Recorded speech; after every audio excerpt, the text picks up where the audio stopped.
Alléluia. Amen. Si nous aimons le Seigneur Jésus, Soki tolingi nkolo Yesu, notre Sauveur mobikisi na biso, et Seigneur, pe nkolo, faisons seulement ceci. pepa kaka place ozali, pepa. Amen, amen. Amen. Je vous souhaite la bienvenue à notre week-end de couple.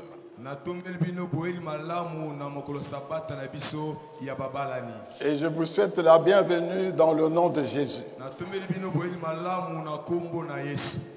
Amen. Amen. Nous sommes en présence de notre Dieu pour être nourris par lui.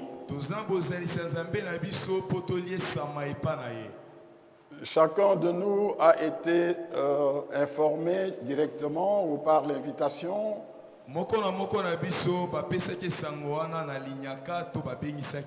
au sujet du thème qui va nous rassembler aujourd'hui et demain. Les bienfaits du partenariat dans la vie du foyer chrétien.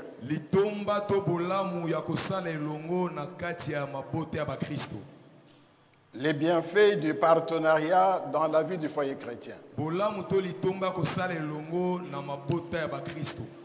Le partenariat fait partie de la vie normale de l'homme.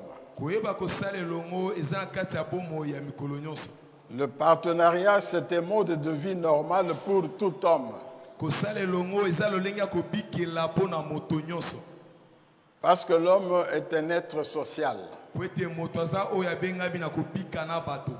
On ne vit pas seul. Mais le Seigneur veut nous donner une dimension précise de ce que nous devons, nous, foyer chrétien, comprendre par partenariat. Nous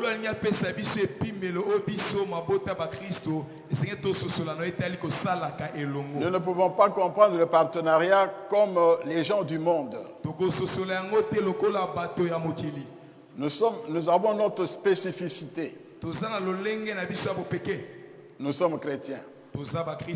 Amen. Amen. Y a-t-il dans la salle des bien-aimés qui sont venus comme invités de l'AIFC, qui lèvent la main, les invités? Que les invités lèvent la main. Acclamons le Seigneur pour nos invités. Je voudrais vous dire que vous êtes à une très bonne place que Dieu vous a réservé. Alors passons maintenant au partage de la parole de Dieu au sujet du partenariat. Nous prenons nos Bibles dans le premier livre, le livre de Genèse, chapitre 1er. Nous lisons un verset et nous lisons pour la gloire de Dieu. Puis Dieu dit: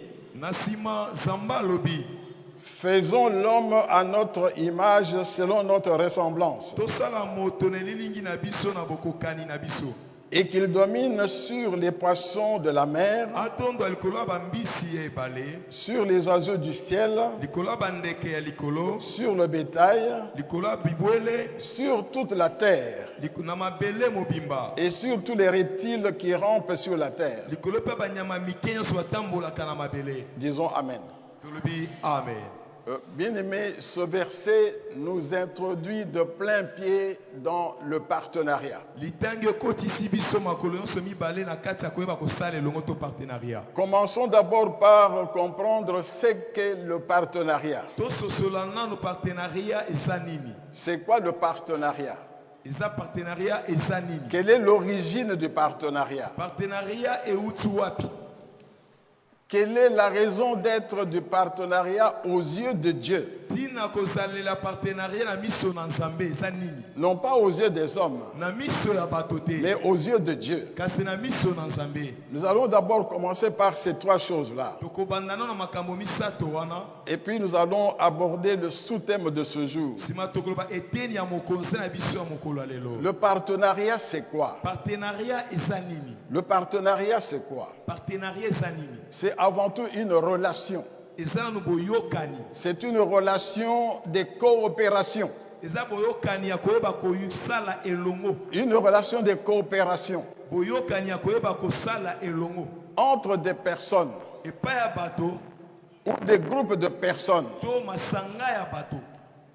qui acceptent de partager la responsabilité.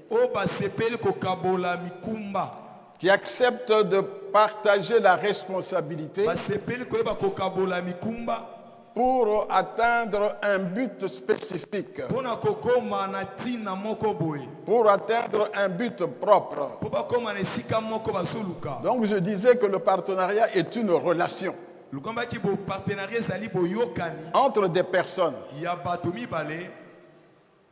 ou des groupes de personnes. Mais cette relation, ce n'est pas n'importe quelle relation. C'est une relation de coopération entre ces personnes et groupes de personnes qui acceptent de partager la responsabilité pour atteindre un but commun. Amen. Amen. C'est pour cela que nous pouvons donner des exemples tels que celui de nous qui sommes ici membres de l'AFC. Le mari et son épouse sont des partenaires. Ils partagent la responsabilité de leur vie commune. Quel est le but du mari et de la femme? Quel est le but commun? C'est d'être heureux. Disons Amen. Voilà un partenariat qui nous concerne. Il y a par exemple des équipiers dans une équipe de football. C'est un groupe. Et chaque joueur est partenaire de plusieurs autres. C'est un groupe. Et au sein de ce groupe, ils sont partenaires. Ils partagent la responsabilité de leur jeu commun. Chaque joueur est responsable. Il doit bien jouer. Dans quel but? Gagner. Dites Amen. C'est ça le partenariat. Mais ça vient d'où le partenariat? En revenant au verset que je viens de lire tout à l'heure, Genèse 1, 26, le partenariat a son origine en Dieu lui-même.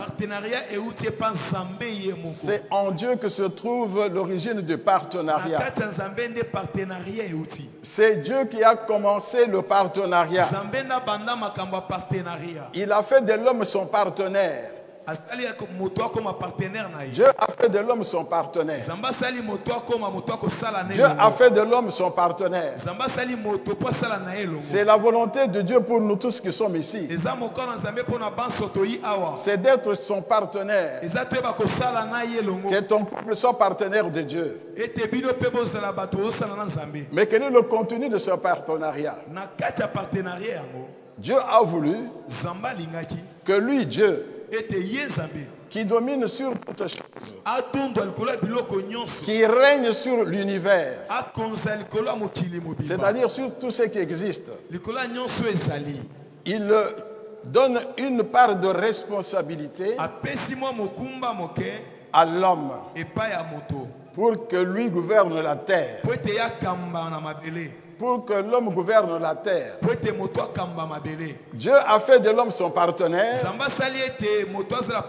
pour que l'homme, lui, gère la terre. Dites Amen. C'est pour cela que nous sommes sur la terre.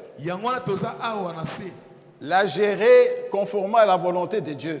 Cela nous permet de comprendre la raison pour laquelle Dieu a voulu qu'il y ait le partenariat entre lui et l'homme. Quelle est la raison d'être du partenariat? Aux yeux de Dieu, Dieu veut ceci. Dès le commencement, que l'homme fait à son image et à sa ressemblance, devenu son représentant sur la terre, pour la gouverner. Que cet homme puisse partager les mêmes objectifs que Dieu. Partager les mêmes objectifs de Dieu. Partager les mêmes désirs que Dieu. C'est ça la raison d'être. Nous devons partager les objectifs de Dieu, les désirs de Dieu, objectifs et désirs qui doivent être réalisés sur la terre. Parce que nous gouvernons la terre. Bien-aimés dans le Seigneur, nous devons connaître les objectifs de Dieu pour lesquels nous sommes ses partenaires. Disons Amen. Mais nous allons nous limiter à un objectif central de Dieu. Quel est l'objectif central de Dieu dans le partenariat? Voici son objectif. C'est le salut de l'humanité qu'il aime. Dieu aime l'humanité. Il aime l'humanité. Dites Amen. Et il veut que cette humanité soit sauvée. Dieu ne veut pas que tu te perdes. Dieu ne veut pas que ton couple se perde. Il aime que tu sois sauvé. C'est ça son objectif. Par amour. Alors dans le partenariat, parce que Dieu a comme objectif central le salut de l'humanité qu'il aime. Mais quelle est la part de l'homme?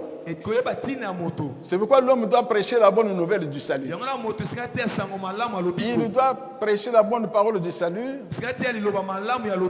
Il doit avoir un témoignage de vie avec Dieu. Et poser des actes. Poser des actes qui démontrent l'amour de Dieu dans le monde. Dites Amen. Voilà d'autre part. Parce que lui veut le salut de l'humanité qu'il aime, il nous dit à vous et moi qui sommes là, prêchez cette bonne parole du salut, demeurez en communion avec moi, ayez un témoignage de vie avec moi et posez des actes. Posez des actes qui démontrent l'amour que j'ai pour l'homme. Dites Amen. Vous comprenez la place centrale du témoignage de vie avec Dieu.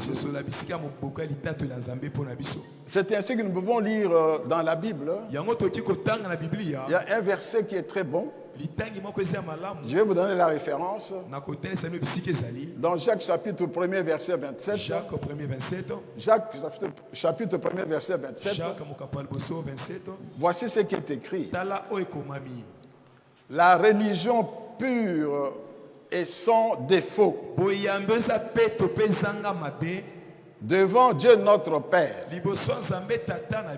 Je reprends. La religion pure et sans défaut devant Dieu notre Père consiste à visiter les orphelins et les veuves dans leurs afflictions et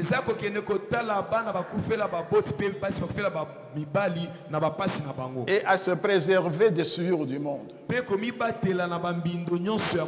Dites Amen. Dans ce verset, il y a deux choses. Notre relation avec Dieu en tant que représentant. Dieu veut que nous soyons purs. Nous devons nous préserver de souillures du monde. Nous devons être purs. Mais cela ne suffit pas. Ça, c'est le témoignage de vie. Mais il faut maintenant des actes. Et un acte très important aux yeux de Dieu, c'est de visiter les orphelins et les veuves dans leur détresse, dans leurs problèmes. Est-ce qu'il y a une veuve dans cette salle? On peut acclamer le Seigneur pour les veuves. Dites Amen. Amen. Donc, c'est pour dire que Dieu a voulu que le partenariat commence dès que l'homme était créé. Dieu a voulu partager la responsabilité de la terre avec nous. Nous devons dominer. C'est ce qui est dit là-dedans. C'est pourquoi, bien-aimés dans le Seigneur, ne nous laissons pas écraser par les problèmes de la vie. Dites Amen. Ne nous laissons pas écraser par les problèmes de la vie. Nous devons dominer. Parce que nous ne sommes pas seuls. Parce que nous ne sommes pas seuls. Nous avons un partenaire. Comme maman Antoinette, notre sœur, qui a fait de Belgique son deuxième pays. Avant, il ne savait pas y aller. À partir d'un certain moment, le partenaire a ouvert la voie. Il a ouvert la voie. Et il fait de va-et-vient. Et il fait de va-et-vient. Et il fait de va-et-vient. Dites Amen. Parce que des partenaires. Dites Amen. Nous ne sommes pas appelés à être dominés par les problèmes. Les problèmes, nous en aurons toujours. Mais nous devons dominer. Dites Amen. Nous allons voir ça tout à l'heure. Restez jusque demain, vous allez entendre de bonnes choses de la part du Seigneur. Alors, entrons dans le sous-thème d'aujourd'hui. Comment être partenaire? Nous savons ce que c'est être le partenariat. Parce qu'un partenaire, c'est quelqu'un qui a une relation de coopération avec d'autres personnes ou groupes de personnes pour partager la responsabilité pour atteindre un objectif. Mais comment être partenaire? Je relis toujours dans Genèse. Je vais lire 2 versets cette fois-ci. Genèse 1, 26 jusqu'au 27. Verset 27. Dieu créa l'homme à son image. Il le créa à l'image de Dieu. Il créa l'homme et la femme. Dites Amen. Il créa l'homme et... Cela veut dire que dès le commencement, Dieu a établi 2 types de partenariat. Il y a 2 façons d'être partenaire. 2. Il n'y en a pas d'autres. La première façon d'être partenaire, c'est d'être partenaire de Dieu. Partenaire avec Dieu. Comme je l'ai dit tout à l'heure, c'est le partenariat entre nous et lui qui est au ciel, que j'appelle le partenariat vertical ou partenariat spirituel. Ça, c'est le premier partenariat. Partenariat avec Dieu. C'est le tout premier. Parce qu'il nous a délégués. Nous sommes ses représentants. Amen. Le deuxième partenariat, c'est entre Dieu et le couple. Ça veut dire Dieu et les hommes. Entre Dieu et les hommes. Entre Dieu et Adam et Ève. Parce qu'ils étaient appelés à gouverner ensemble le monde. Donc ils devaient coopérer. Adam et Ève devaient coopérer. Ils devaient avoir une relation de coopération. Partager la responsabilité pour atteindre le but de Dieu. Dites Amen. C'est le deuxième partenariat. Bien aimé, je voudrais vous ouvrir vos yeux sur l'importance du partenariat que Dieu a placé dans le couple.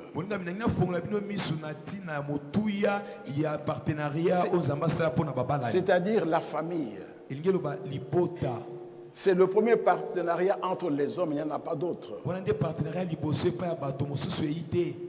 Disons Amen. Nous devons prendre conscience de l'importance de ce partenariat-là. Mais le partenariat numéro 1, c'est celui avec Dieu. Le deuxième partenariat ne peut bien fonctionner que si le premier existe. Dites Amen. Pour que le deuxième partenariat fonctionne, il faut que le premier soit d'abord. C'est-à-dire que dans nos couples et dans nos foyers, nous sommes tous appelés à être d'abord partenaires de Dieu et préserver ce partenariat-là pour que notre partenariat fonctionne. Dites Amen. Rentrons au jardin d'Éden. Lorsque Adam et Ève ont péché contre Dieu, lorsqu'ils ont péché contre Dieu, c'est-à-dire qu'ils ont rompu leur partenariat avec Dieu, qu'est-ce qui est arrivé dans le couple Adam et Ève? Tout de suite, tout ce que Adam avait dit de beau à Ève avait disparu. Ève n'était plus l'os de mes os, la chair de ma chair. Lorsque Dieu a demandé à Adam pourquoi tu as mangé de cet arbre, il n'a pas dit ma chérie. Il a dit la femme que tu as placée à côté de moi. Ève n'était plus la chérie. C'était devenu la femme. L'homme a commencé à accuser sa femme. Division au sein du couple. Dites Amen. Voici ce que le Seigneur m'a demandé de vous dire. Lorsque vous voyez que dans un couple ça ne marche pas, lorsque vous constatez que dans un foyer ça ne marche pas, qu'il y a des problèmes, ne cherchez pas de questions, ne posez pas de questions. Demandez-vous seulement une chose. En quoi ce couple a péché contre Dieu? Est-ce que vous m'entendez? En quoi ce couple a péché contre Dieu? En quoi ce foyer a péché contre Dieu? Comment l'interdit est entré dans la maison? Parce que si ça ne va pas dans un couple, il n'y a qu'une seule raison, une seule. Il y a quelque part un péché contre Dieu. Amen. Yes. On a rompu le partenariat avec Dieu. Je voudrais partager un exemple, un cas pratique qui nous a fait beaucoup de mal au cœur, ma chérie et moi.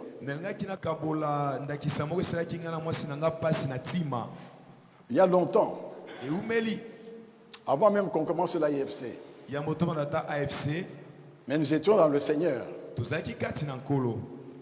tout près de commencer le ministère. Nous étions parrains d'un couple. Un couple dans lequel nous avons pesé beaucoup pour qu'il y ait mariage. Parce que pour certaines raisons, le papa du garçon ne voulait pas de ce mariage-là. Il fallait que son fils épouse une fille de chez eux. C'était la seule raison. Tu ne peux épouser qu'une fille de chez nous. C'était un problème. Si tu épouses celle-là, je ne viendrai pas à ton mariage. Mais les deux s'aimaient. Ils s'aimaient. Et ils avaient choisi comme parrain. Bien-aimés dans le Seigneur, quel est le travail que nous avons fait pour que ce mariage se passe? Nous avons commencé à chercher la réconciliation entre le papa et son fils et entre les deux familles. Au début, ça n'a pas marché. Le mariage s'est passé sans la présence du papa. Sans la présence du papa. Mais nous étions parrains dans le Seigneur. Parce qu'il y avait l'amour entre les deux. Qu'est-ce que nous avons fait par la suite? Parce que je connaissais les deux familles. Je suis allé voir les deux. J'ai convaincu les deux de se rencontrer. Nous avons pu amener les deux familles à la réconciliation. Et nous sommes retrouvés ensemble. On a mangé ensemble. On a bu ensemble. Et ils ont demandé pardon. On constate que nos enfants sont bien. Ils sont heureux. Et nous aussi nous étions heureux. Dites Amen. Ce couple a bien commencé dans le Seigneur. Et Dieu a béni ce couple. Ils ont eu rapidement des enfants. Un certain nombre d'enfants. C'était très beau. Et quand nous les voyons, on était très contents. Et les deux travaillaient. Donc il y avait un peu d'argent dans la maison. Et ils habitaient un certain quartier. Mais à un moment donné, le mal est entré dans ce couple, bien aimé. Le mal est entré dans ce couple. Entre les deux, ça n'allait plus. Et nous sommes allés les voir plus d'une fois. Nous sommes allés les voir plus d'une fois. Et regardez ce qui se passait. Lorsqu'on les écoutait, les choses étaient tellement mauvaises que lorsque le mari parlait et qu'il disait des choses qui ne plaisaient pas à la femme lui disait: ferme ta bouche. Ferme ta bouche. Dites Amen. Ferme ta bouche. Elle n'avait plus autorité. Il faut dire, elle a pris autorité sur son mari. Il faut dire que là où elle travaillait, elle gagnait assez d'argent. Elle était à un poste où il y avait de l'argent. Elle a commencé à fréquenter une certaine église. Avec les enfants sans son mari. Elle a commencé à inviter des frères et sœurs dans la foi, entre guillemets, pour prier dans la maison sans l'accord de son mari. Nous avons essayé de conseiller. Mais le diable était entré. Et même là où elle allait prier, le pasteur avait pris fait et cause pour elle. L'encourageait à faire des affaires avec lui à l'insu de son mari. Destruction totale. Bien-aimé dans le Seigneur, ce couple s'est disloqué. Et cette jeune femme qui priait Dieu, qui allait à l'église, qui recevait des frères et sœurs dans la foi dans la maison pour prier,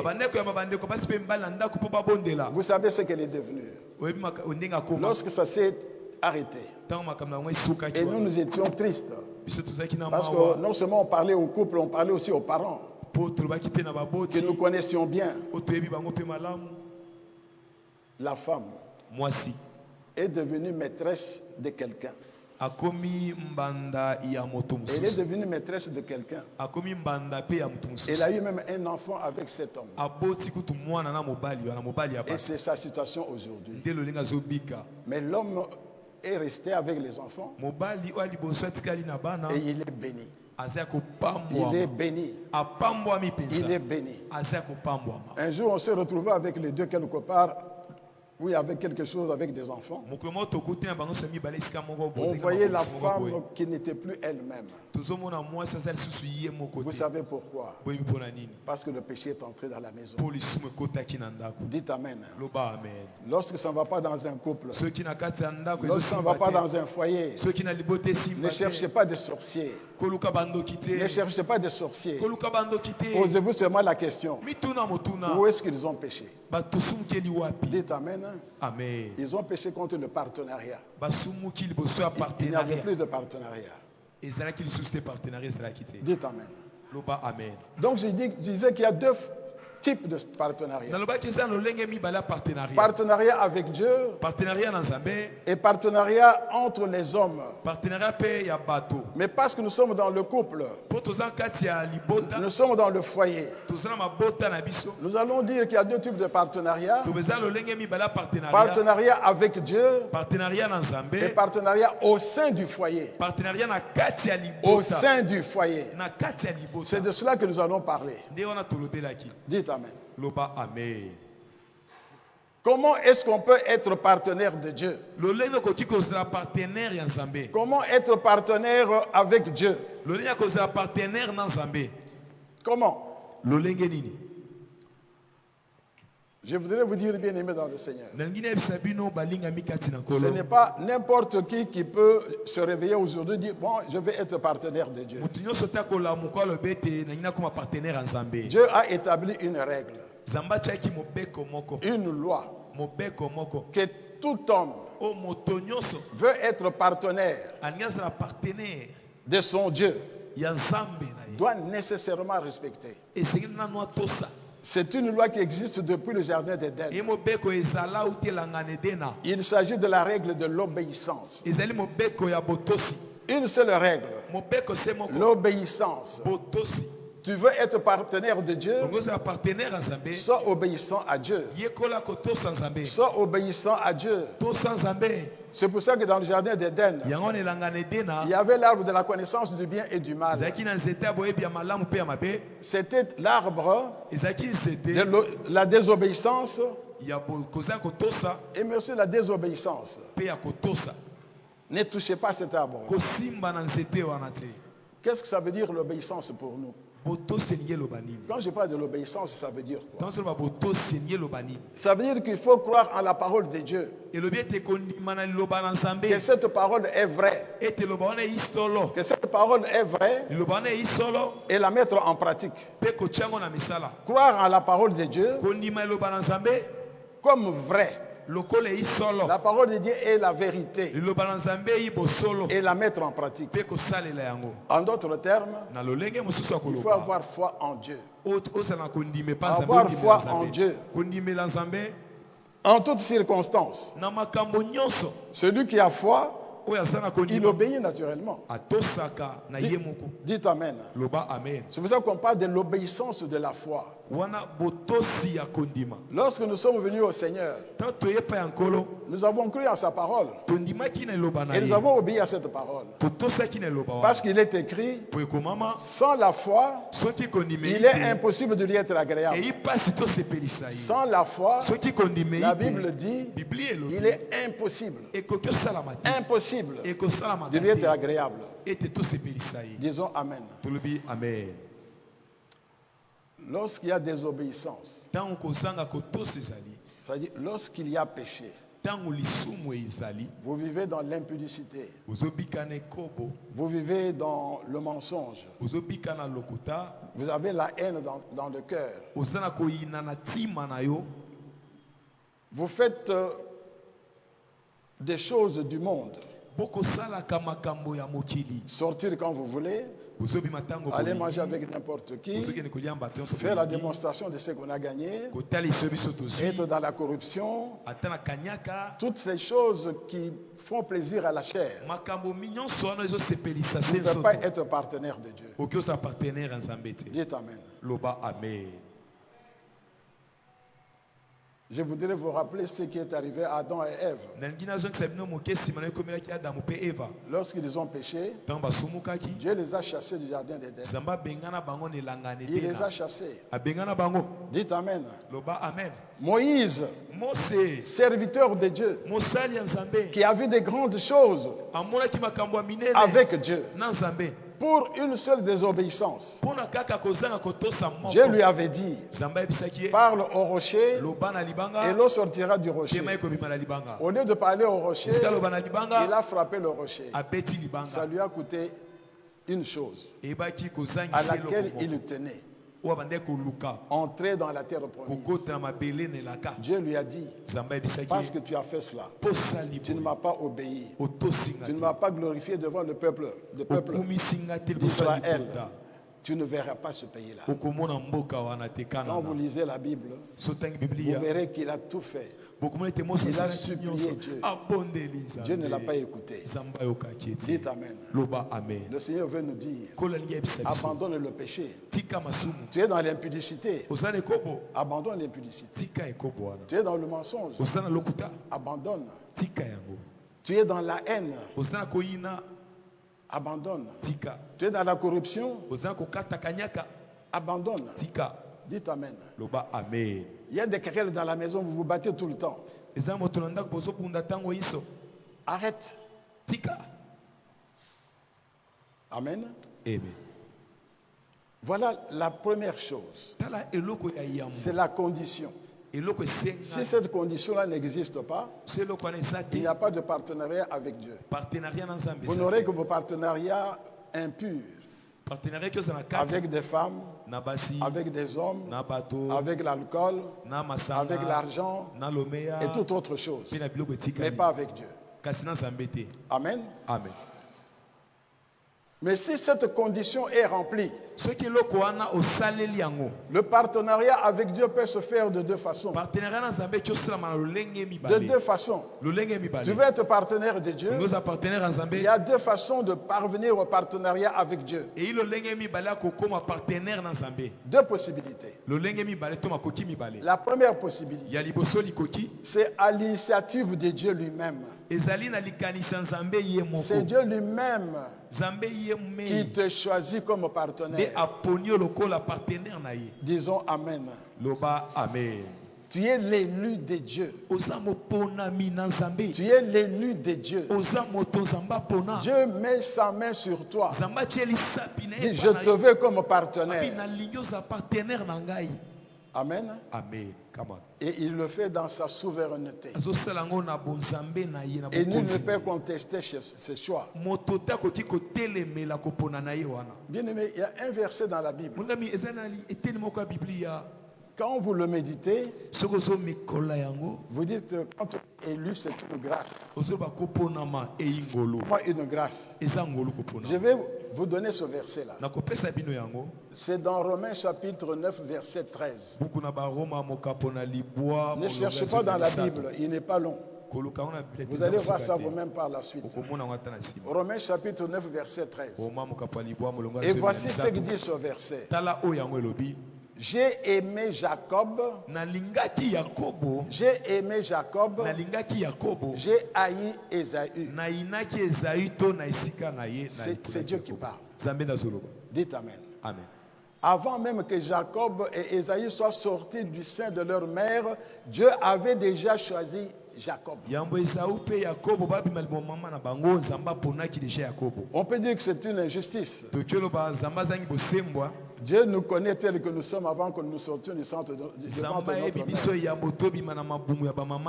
Il nous a connus d'avance. Il connaissait le cœur d'Ésaü.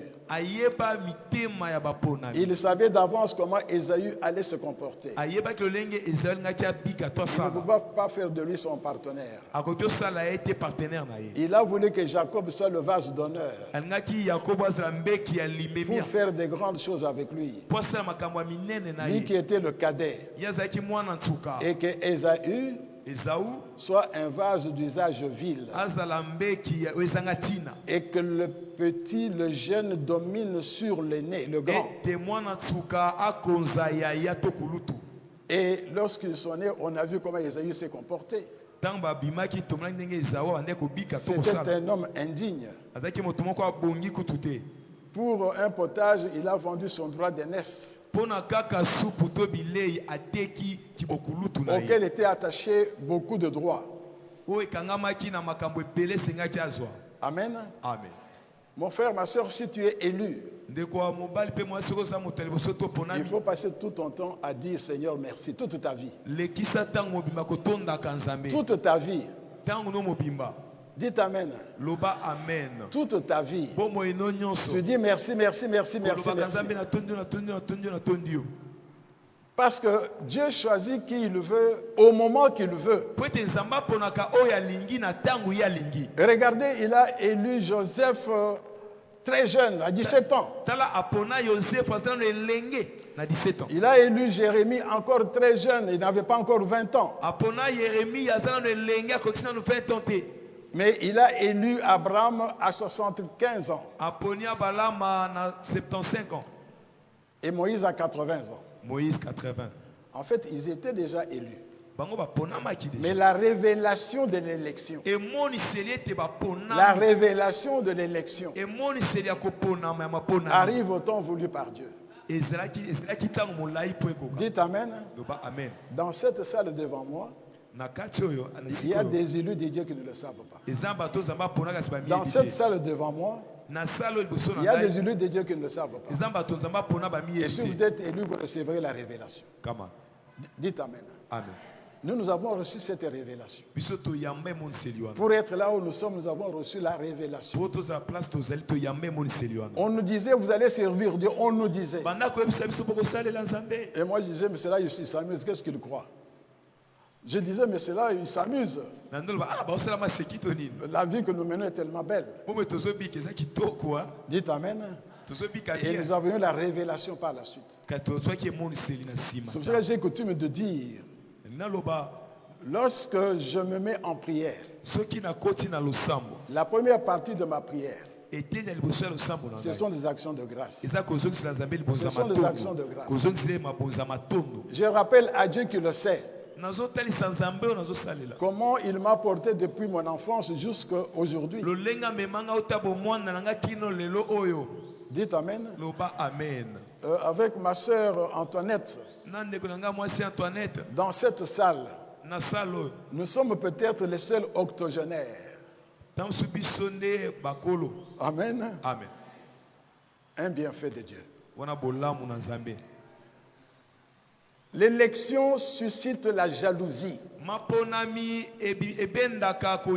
Vous devez le savoir. Quand vous êtes élu, il y a la jalousie. Regardez comment Joseph a été haï par ses propres frères. Comment il a été haï. Comment Moïse a été jalousé par son frère Aaron et sa sœur Marie. Même aujourd'hui dans nos familles. Et regardez bien nos familles. Dans presque toutes les familles. Dieu suscite une ou deux personnes qui vont être les sauveurs de la famille. Vous me suivez? Et regardez bien toutes nos familles. Même la famille que l'on croit la plus pauvre. Un jour, il y a quelqu'un qui va se lever. Un jour, quelqu'un va se lever. Même la plus pauvre là. Dieu va susciter quelqu'un. Parce que Dieu aime la famille. Il sera le sauveur de la famille. Dans toutes nos maisons, c'est comme ça. Dans ma famille, moi je suis l'élu. Dites Amen. Mais j'en suis heureux. Il y a des élus dans cette salle. Il y en a qui dans leur famille, ils sont plus que tout le monde. Et toute la famille est derrière. La famille attend. Ça peut être un enfant. Nous en parlerons demain. Dieu suscite. Et là maintenant des tickets. Elle a porté le pantalon en Europe. Dites Amen. Elle a porté un pantalon en Europe. Moi, je ne pensais pas que maman Antoinette pouvait encore porter un pantalon. J'appelle ça pantalon de bénédiction. Dites Amen. Amen. Mais celui qui est élu dans la famille est souvent l'objet des jalousies.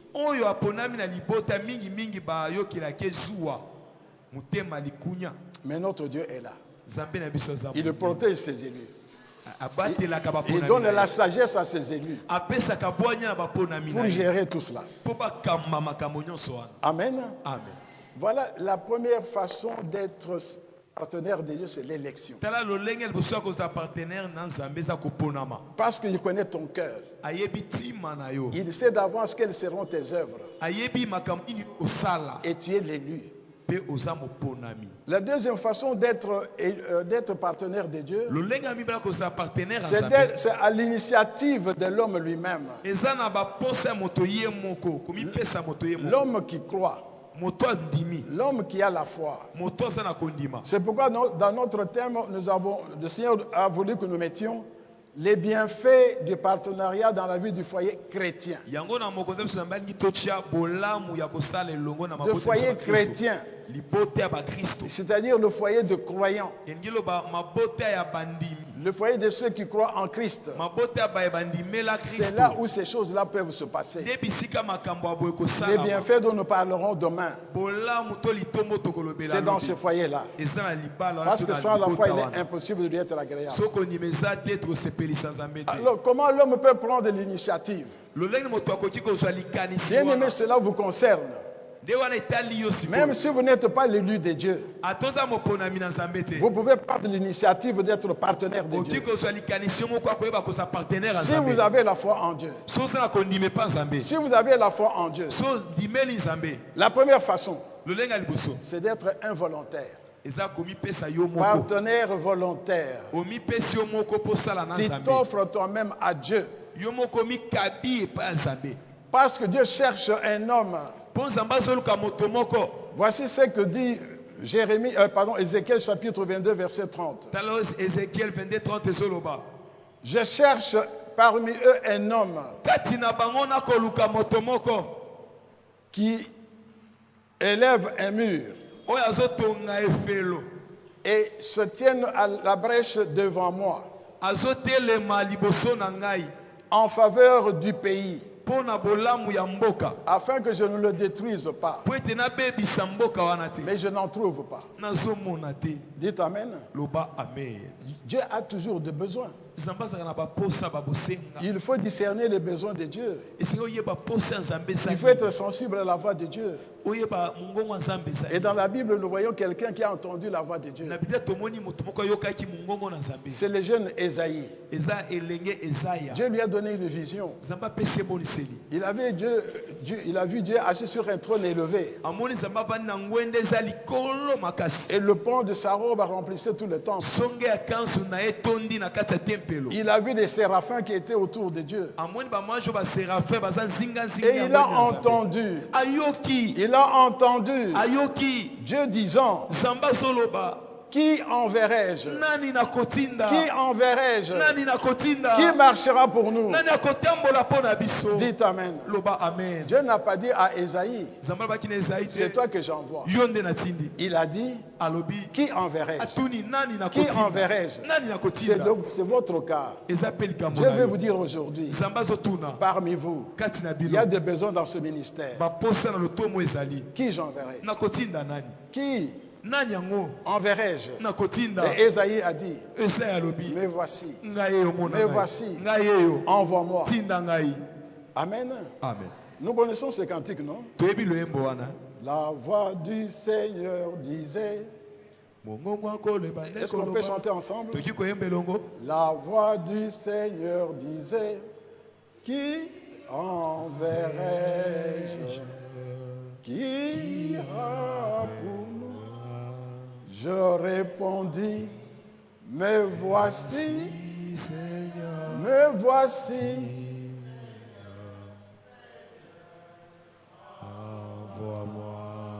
Amen. C'est ça le volontaire. Et regardez les ouvriers dans cette ville. Des maçons, des menuisiers, des carreleurs, Lorsqu'ils voient un chantier quelque part, sans qu'on les ait recrutés, ils tournent autour du chantier. Parce qu'un jour, ils sont disponibles. On peut aussi leur donner du travail. Dites Amen. Rappelez-vous la parabole de l'ouvrier de la dernière heure. Dans Matthieu chapitre 20, versets 6 à 7. 20, versets 6 à 7. 26 à 7. Versets 6 à 7. 6 à 7. À 7. Il y avait une place où les ouvriers disponibles se tenaient. Il y en a un qui était là depuis le matin jusqu'à 17h. Le maître de la vigne sort, il le voit. Il dit, mais toi, qu'est-ce que tu fais ici? Non, je suis là.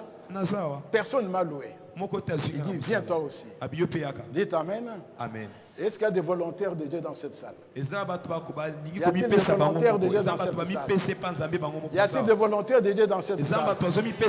Mon frère, ma soeur, tu peux être partenaire de Dieu parce que tu es volontaire. Tu pries Dieu. Tu crois en Dieu. Mais tu ne fais rien pour Dieu. Présente-toi aujourd'hui à Dieu. Seigneur, je sais que ton œuvre a des besoins. Utilise-moi. Mets-moi là où tu veux que je puisse faire quelque chose. Dites Amen. Deuxième chose. On peut être partenaire de Dieu par reconnaissance de ses bienfaits. Par reconnaissance de ses bienfaits. Reconnaissance de ses bienfaits. Amen. Amen. Voici ce que dit la parole de Dieu. Dans le psaume 116, verset 12. Psaume 116, 12. Psaume 116, verset 12. Voici ce que dit le psalmiste. Comment rendrai-je à l'Éternel tous ses bienfaits envers moi? Mon frère, ma soeur, tu dois te poser cette question. Comment rendrai-je à l'Éternel tous ses bienfaits envers moi? Bien-aimé, chacun de nous ici a joui de quelques bienfaits de la part de Dieu.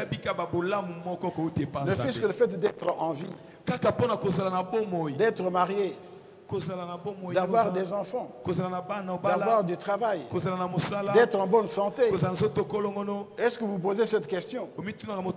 Comment rendrai-je au Seigneur, à l'Éternel, tous ces bienfaits envers moi?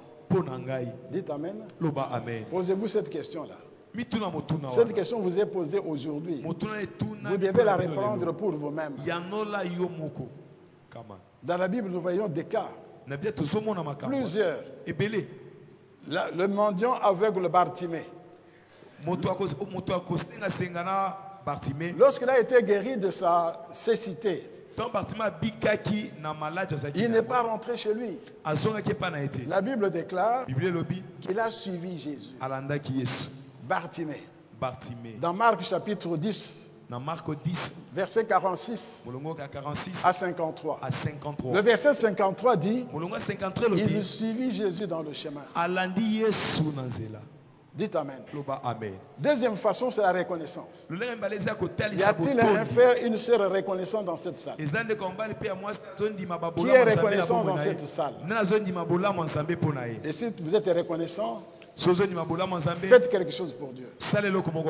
Troisième façon de le faire, c'est de mettre Dieu à l'épreuve. Parce que vous croyez en lui. Vous avez foi en lui. Mettez Dieu à l'épreuve. Mettez Dieu à l'épreuve. Comment est-ce qu'on peut mettre Dieu à l'épreuve? De différentes façons. Je vous en donne deux. La première façon de mettre Dieu à l'épreuve, c'est de lui faire un vœu. Lui faire un vœu. Vous lui faites une promesse ferme.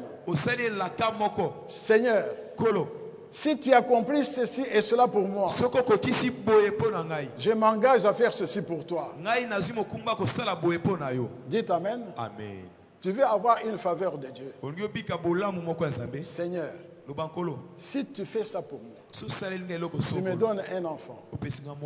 Tu transformes le cœur de ma femme, le cœur de mon mari. Tu mets la paix dans ma maison. Voici ce que je ferai pour toi. Tu prends cet engagement-là.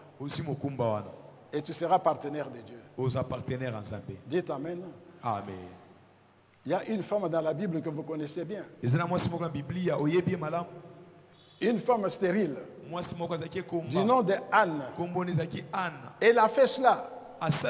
Elle a pleuré. Elle a pleuré. Elle était fortement, elle est triste et mortifiée dans son cœur. Elle a fait une promesse à Dieu. Seigneur, si tu me donnes un fils, il n'a pas demandé 2 enfants. Si tu me donnes seulement un fils, je vais te le consacrer toute sa vie. Dites Amen. Dieu a exaucé. Dieu a exaucé. Elle a eu un enfant. Et dès que l'enfant était sévré, il l'a amené au temple. Il est resté là. Samuel. Mais parce que nous avons des dieux d'abondance, il avait demandé un enfant. Dieu lui en a donné 6. Dites Amen. Qui veut avoir au moins 6 enfants ici dans la salle? C'est-à-dire 6 bénédictions. Vous demandez une bénédiction, il vous donne 6 bénédictions. Vous ne voulez pas avoir 6 bénédictions dans cette salle? Qui veut avoir 6 bénédictions? Alors aujourd'hui, prends un engagement avec Dieu. Fais un vœu à Dieu. Et si tu lis la bénédiction que tu veux, Seigneur, si j'ai cette bénédiction, voici ce que je ferai. Parce que je l'ai dit aujourd'hui, c'est une prophétie que je fais. Tu n'auras pas une bénédiction, tu auras 6 bénédictions. Dans le nom de Jésus. Amen. Une autre façon de mettre Dieu à l'épreuve, c'est à travers les dîmes. La parole de Dieu le dit clairement. Apportez vos dîmes à la maison du trésor, afin qu'il y ait de la nourriture dans ma maison. Mettez-moi ainsi à l'épreuve, et vous verrez si je n'ouvre pas pour vous les écluses des cieux, et si je ne répands pas sur vous la bénédiction en abondance. Malachie chapitre 3 verset 10. Donnez à Dieu. Bien aimé, il y a beaucoup de choses que l'on dit sur la dîme. C'est tout un enseignement. Mais je vais vous donner quelques références qui vous permettront de vous faire une opinion. Parce que la maison du trésor, c'est quoi? C'est la maison consacrée à Dieu. C'est une maison totalement consacrée à Dieu. C'est là où il faut donner la dîme. Alors je vous donne quelques références. Notez Lévitique chapitre 27 verset 30. Lévitique 27 30, comment? Lévitique 27 30. Lévitique 27 30. Ce verset dit clairement, la dîme appartient à Dieu. La dîme appartient à Dieu. Elle ne vous appartient pas. C'est ça la dîme. Il faut la donner dans la maison du trésor.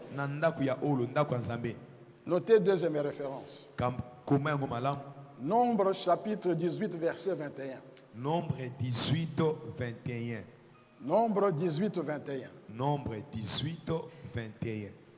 Ce verset consacre la remise de la dîme aux Lévites, à ceux qui servent Dieu. C'est cette référence-là. Troisième référence, c'est la dernière. Deutéronome chapitre 26. Deutéronome 26. Versets 12 à 15. Deutéronome chapitre 27, verset 12 à 15. Deutéronome 27, 12 à 15. Il y a la loi de Moïse venant de l'Éternel prévoyait que la dîme de la 3e année, lorsque vous récoltez pendant 3 ans, cette dîme-là pouvait servir aux Lévites, aux immigrés dans le pays, aux orphelins et aux veuves. Dites Amen. Amen. Donc il faut discerner la volonté de Dieu. J'ai reçu un jour la visite d'un bien-aimé de l'AFC. Il y a très longtemps. Il est venu me dire ceci. Papa Kalala, je donne toujours ma dîme dans mon église. Mais Dieu m'a parlé cette nuit. Il m'a dit, ta dîme pour les jours à venir, les mois à venir, va donner à mon serviteur tel. Dites Amen.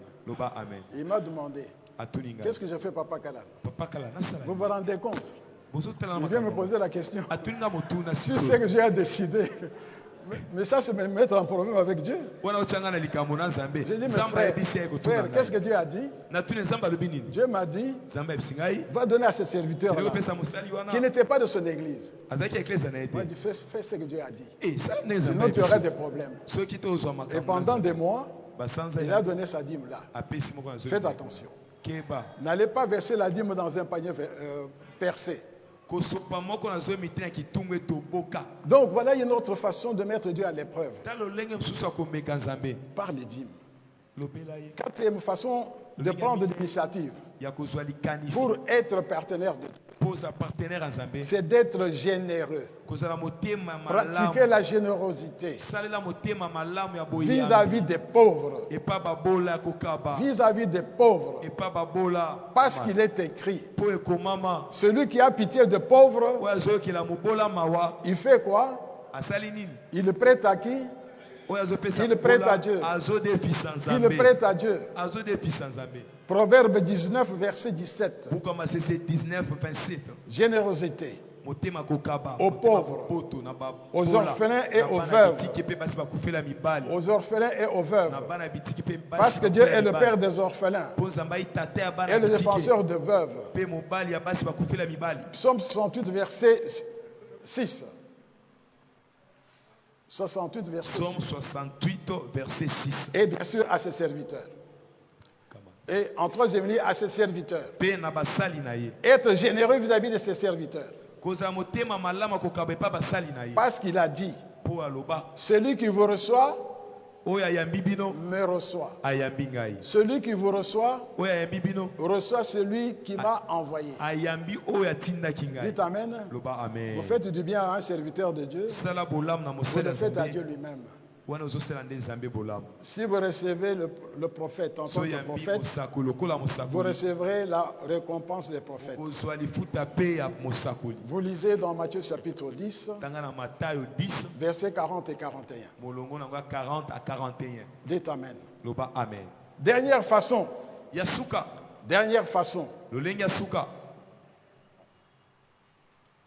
C'est vivre dans la crainte de Dieu. Mener une vie de crainte de Dieu.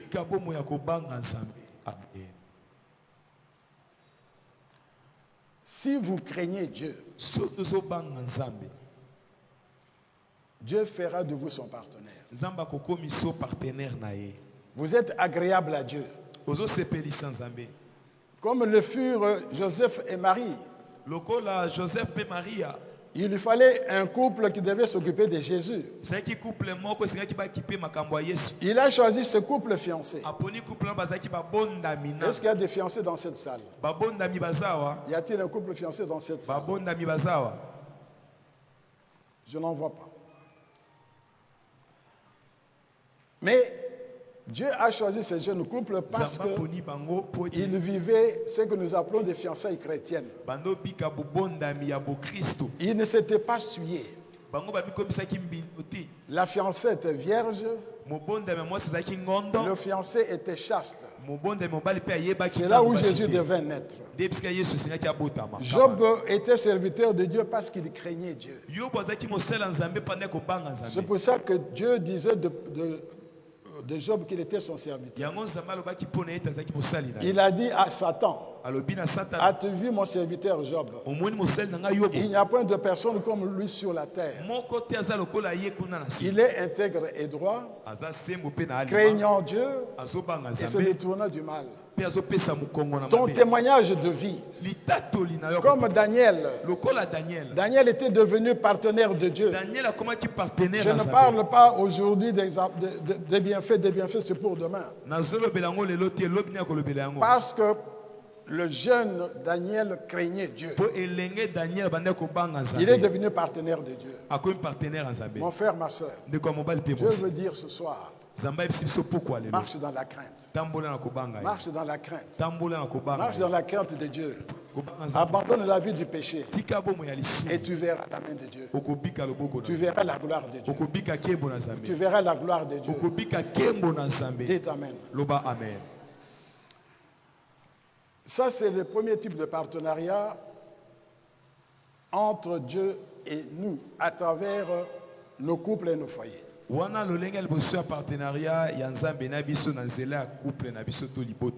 il y a maintenant le partenariat au sein du foyer. Je vais vous donner quelques éléments. Le partenariat au sein du foyer qui nous concerne.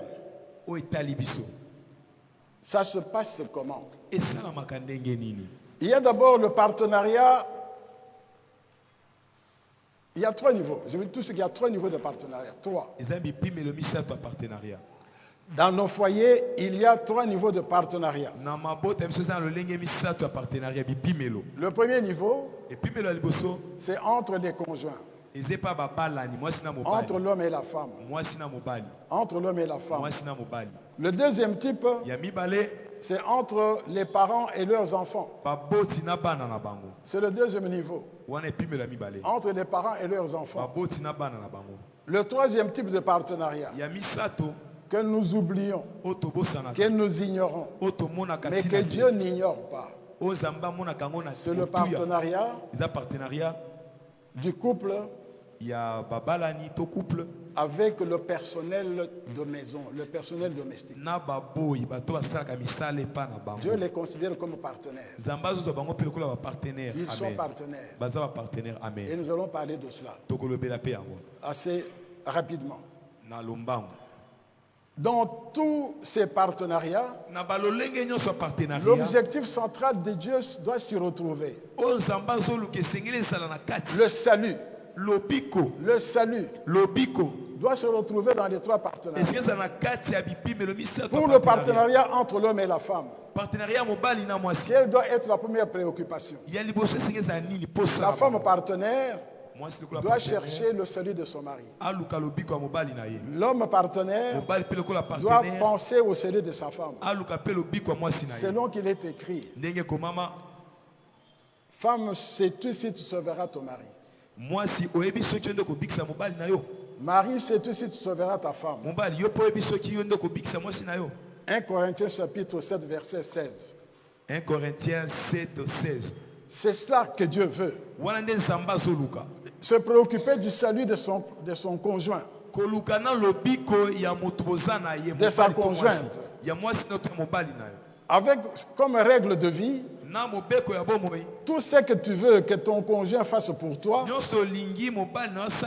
fais-le pour lui. Ce que le mari veut que l'on fasse pour lui, il doit faire la même chose pour sa femme. Dites Amen. Matthieu 7, 12. Matthieu 7, 12. Il y a réciprocité de devoirs et d'obligations, de droits. Que l'homme rende à sa femme ce qu'il lui doit. Et que la femme rende à son mari ce qu'il lui doit. C'est ça le principe de base. C'est ça qui doit être à la base du partenariat. Mais ce partenariat doit se concrétiser dans les 4 piliers du mariage. Dans les 4 piliers du mariage. D'abord, dans la procréation. Dans la procréation. C'est le premier pilier que Dieu a donné. La procréation. En quelques mots, comment le partenariat peut se jouer au niveau de la procréation. Je vous dirai 3 choses. La première, c'est une sexualité épanouie pour les deux et non égoïste. Et non égoïste. Ne pas se priver l'un de l'autre. On peut être malade, bien sûr. On peut être très fatigué. Mais on doit être disponible pour l'autre. Rechercher le bien-être de l'autre dans la sexualité. Ne pas passer la nuit en vous fâchez l'un contre l'autre et vous bloquez la sexualité. Deuxième chose, il faut une sexualité respectueuse de la vie et de la dignité humaine. Une sexualité respectueuse de la vie et de la dignité humaine. Respecter la vie dans la sexualité. Respecter la dignité humaine. Il y a des couples chrétiens où on impose à la femme d'avorter. Cet enfant-là n'était pas prévu. C'est une mauvaise façon de comprendre la procréation. C'est contraire à la volonté de Dieu. Ou des épouses qui décident d'avorter même à l'insu de leur mari. Ce n'est pas respectueux de la vie humaine. Les époux qui imposent à leurs épouses la façon de faire la sexualité qui est bestiale. Dieu a donné le sexe comme seul moyen par lequel il faut faire la sexualité. Ce n'est pas la bouche. Ce n'est pas l'anus. Dites Amen. Disons Amen. Et troisième et dernière chose, une sexualité qui dépend de la grâce de Dieu pour porter les fruits. Ça veut dire quoi? Être patient. Dieu donne les enfants quand il veut.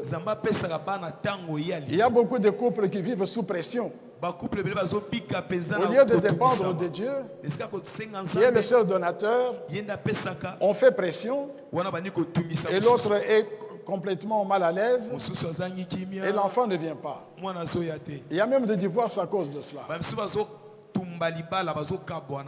Dites Amen. Premier pilier, la procréation. Deuxième pilier, la collaboration.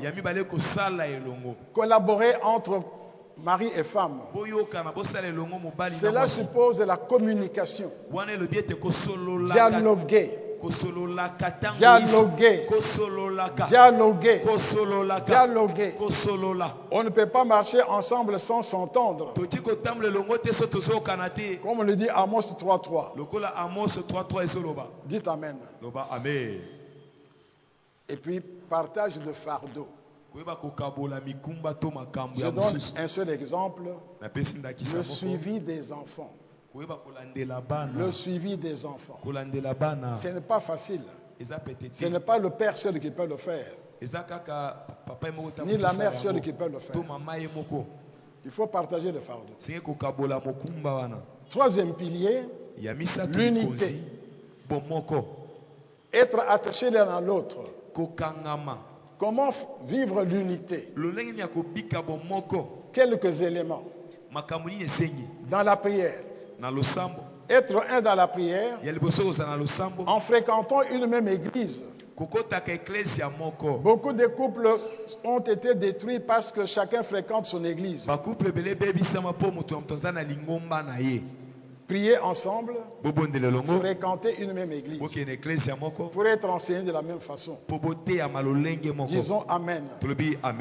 Deuxième chose dans l'unité, être un dans la gestion de l'argent. L'argent pose beaucoup de problèmes. Pose beaucoup de problèmes. On ne sait pas entrer dans tous les détails. Troisième chose, être un dans l'éducation des enfants.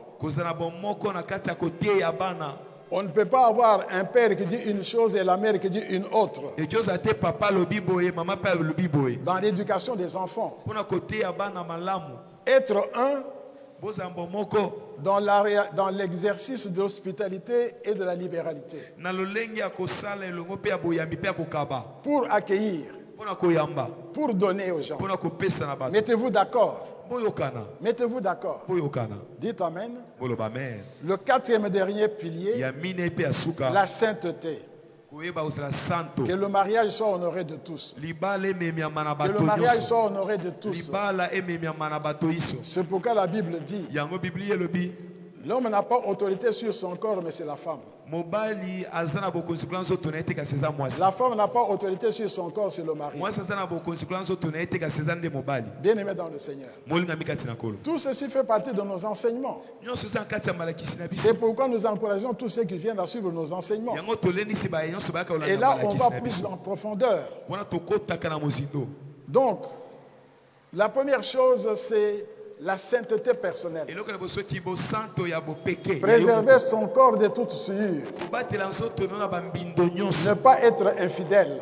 Ne pas être infidèle à sa femme, ni à son mari. Deuxième chose, sanctifier la maison. Faire de la maison une maison de prière. Faire de la maison une maison où demeure la parole de Dieu. Dites Amen. Ça, c'est au niveau du couple. Vis-à-vis des enfants.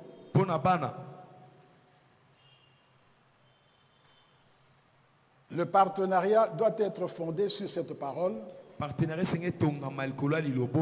qui tient compte du salut des enfants. Dans Ésaïe 54, verset 13. Ésaïe 54, 13. Il est écrit ceci.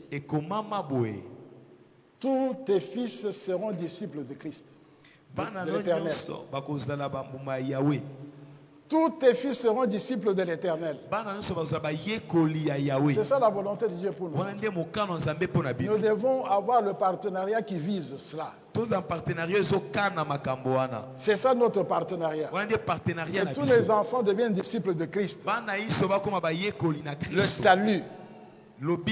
Et pour ce faire, la parole de Dieu dit à nous les parents, Père, n'irritez pas vos enfants, mais élevez-les en les corrigeant et en les instruisant selon le Seigneur. Selon le Seigneur. Il faut les corriger aussi. Il y a des parents qui gâtent les enfants. Des enfants qui font ce qu'ils veulent. Ils n'osent même pas les corriger. Mais la Bible dit, il faut les corriger et les instruire selon le Seigneur. Et la parole de Dieu dit aux enfants, obéissez aux parents. Obéissez aux parents. Honore ton père et ta mère, afin que tu sois heureux et que tu vives longtemps sur la terre. Bien aimé dans le Seigneur, je vous donne des éléments qui font partie de nos enseignements. Vous êtes dans cette salle.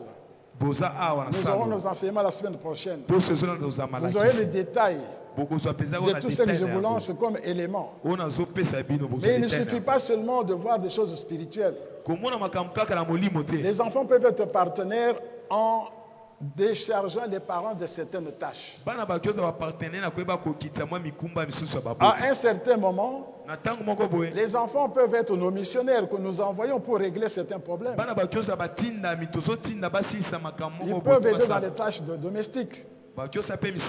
Ils peuvent accueillir les gens en notre absence. Dites Amen. Et enfin, le partenariat avec le personnel domestique. Bien aimé dans le Seigneur, lorsque j'ai médité cette partie de partenariat, je me suis dit que souvent, nous n'avons pas la pensée de Dieu vis-à-vis de cette maman qui est à la cuisine, qui nous aide à la cuisine, de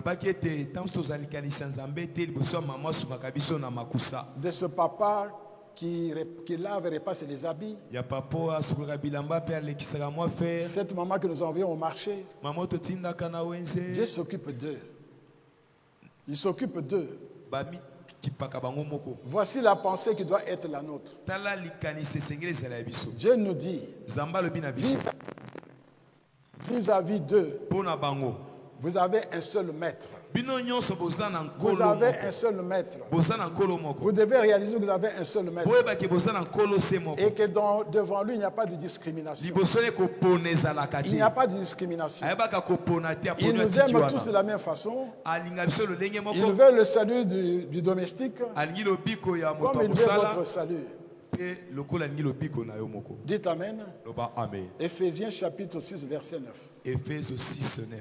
Nous avons tous un même maître qui ne fait pas de discrimination. Alors qu'est-ce que nous devons faire? Pour nous qui sommes leurs employeurs ou leurs maîtres, Dieu nous recommande principalement 3 choses. La première, un salaire juste. Un salaire juste et équitable. Je donne la référence.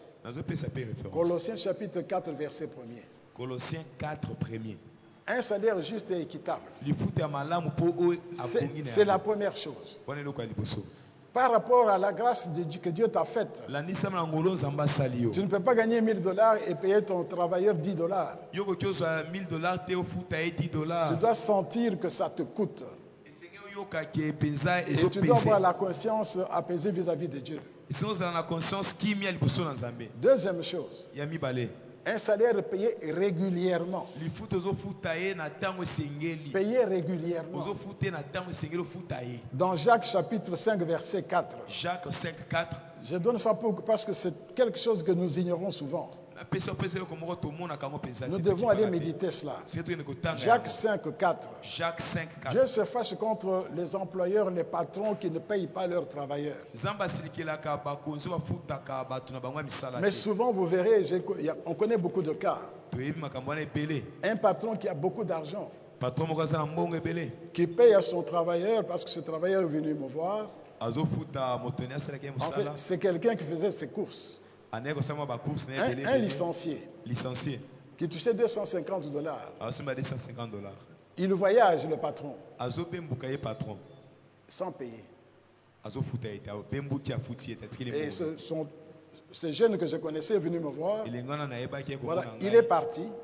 Il ne me paye pas suffisamment. Il sait que c'est la fin du mois. Il paye le ticket.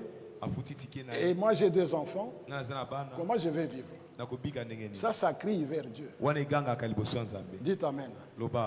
C'est pourquoi il faut avoir la conscience. Et nous avons cette conscience de régler tout ce qui concerne nos travailleurs le dernier jour du mois. Systématiquement. Systématiquement. Qu'on soit à Kinshasa ou en dehors de Kinshasa. Les dispositions sont prises pour que le dernier jour du mois, il touche ce qu'il doit toucher. Systématiquement. Troisième chose, pas de menaces. Il ne faut pas menacer les travailleurs. Il ne faut pas injurier les travailleurs. Mais du côté travailleur, qu'est-ce qu'il doit faire? D'abord, la première chose, Dieu considère ce personnel de maison comme ses serviteurs. Éphésiens chapitre 6, verset 6. Éphésiens 6, 6. Dieu les considère comme ses serviteurs. Et il leur demande d'obéir à leur maître avec crainte et tremblement, comme s'ils travaillaient pour lui. C'est dans la Bible. Éphésiens 6, 5. Obéissez à vos maîtres avec crainte et tremblement, comme pour moi, le Seigneur. Amen. Amen. Deuxième chose importante. Il dit travailler avec empressement, ça veut dire avec zèle. Et de bon cœur. Et de bon cœur. Éphésiens 6, 7. Éphésiens 6, 7. Cela suppose que ce sont des travailleurs qui connaissent aussi Dieu. Bien-aimés, aujourd'hui nous avons lancé tous ces éléments que le Seigneur nous a mis à cœur. C'est pour que vous puissiez personnellement entrer dans le partenariat avec Dieu. Pour que vous puissiez vivre le partenariat dans votre maison. Au niveau du couple.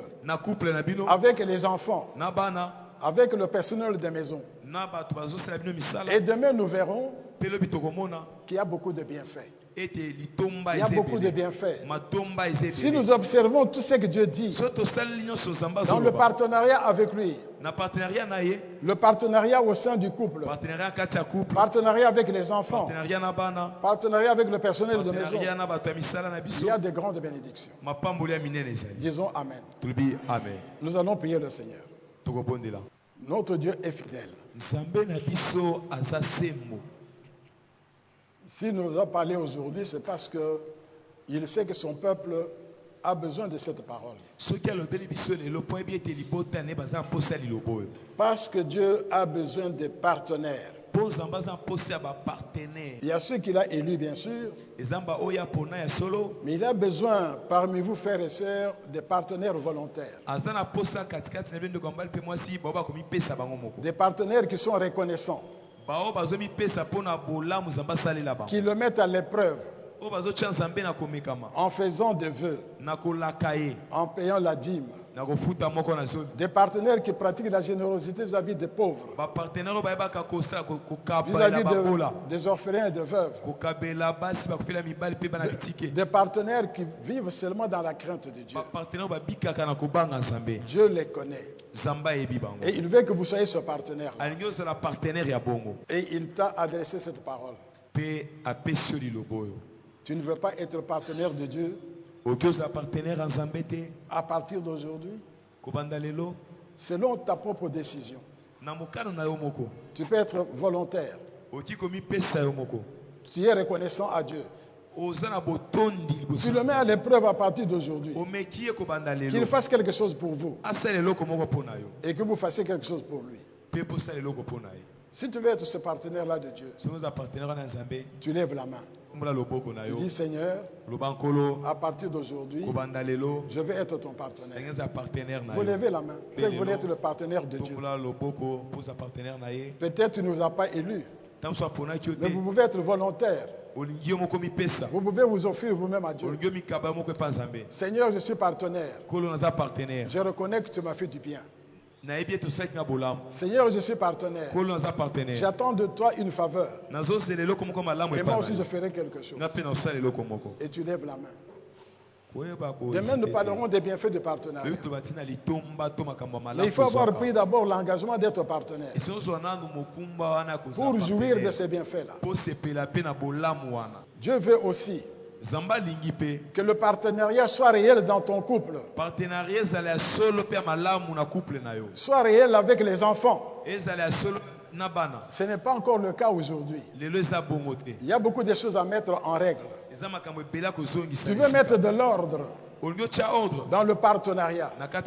Tu veux demander à Dieu, Seigneur, dans mon couple, le partenariat n'y est pas encore tout à fait.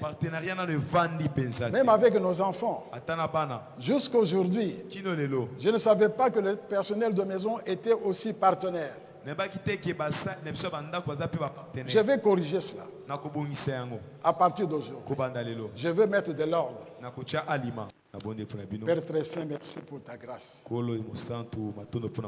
C'est une grâce excellente que de choisir l'homme comme partenaire. C'est une grâce que d'accepter l'homme comme partenaire. Il y a ceux que tu choisis, il y a ceux qui s'offrent à toi. Daigne, Seigneur notre Dieu, agréer la prière de tes enfants ici, que tu les rendes capables d'être vraiment des partenaires dignes de toi, vis-à-vis de toi et dans leur maison. Que tout ce qui était contraire à leur vie de partenaire s'arrête aujourd'hui. Dans le nom de Jésus. Que des choses nouvelles prennent vie dans leur marche, dans chacune de leurs maisons. Au nom de Jésus, je m'oppose à toutes les pensées négatives contraires à la vie de partenariat, à tout comportement négatif contraire à la vie de partenariat, à toute œuvre du diable qui voudrait détruire les engagements pris. J'anéantis toutes ces choses dans le nom de Jésus. Partez, frères et sœurs, avec des cœurs apaisés, parce que Dieu vous a exaucé. Au nom de Jésus.